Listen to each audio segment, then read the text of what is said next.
Hello, in this video I want to show you how to set up custom LED lamp notifications on Motorola Moto G32.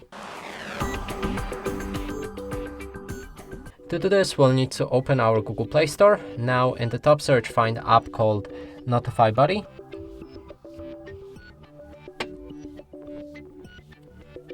Install it.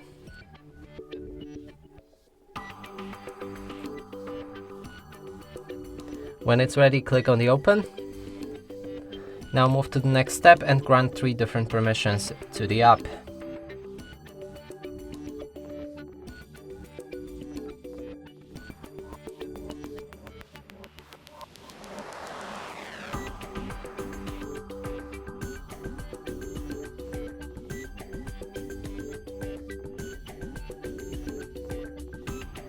Now last thing right here is battery optimization, which is optional to disable. I'm gonna leave it enabled and proceed.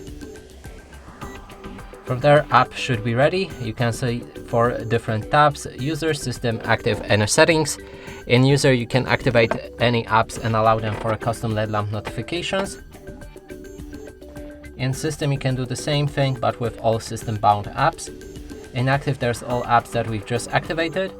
And in the settings, we can customize our LED lamp, but first let's close this ad. So again, we can customize our LED lamp with different size, shape, placement on the screen or color. Click on the test button and you should be able to see the LED lamp right there. And that's it for this video. Hope you like it. Please consider subscribing to our channel, leave a like and a comment below.